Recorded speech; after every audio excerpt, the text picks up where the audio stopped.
To trade strike options on crypto.com, start by opening the app and clicking on the previous option from the top bar. From there, select the strikes option and choose the VDC cryptocurrency. For a more detailed view, click on the More Strike option button, which allows you to change the cryptocurrency or duration. Next, select a strike based on your market predictions. For example, choose whether a specific amount will be above a certain threshold. If you think it will happen, click Yes, or click No if you think it won't.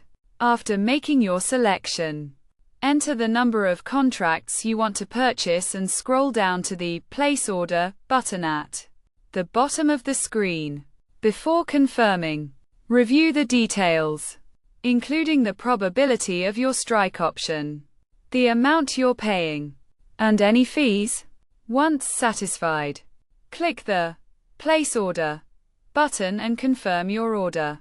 To view your strike options, go to the order history, scroll down, and select the strike option you want to view, where you'll see all related contracts.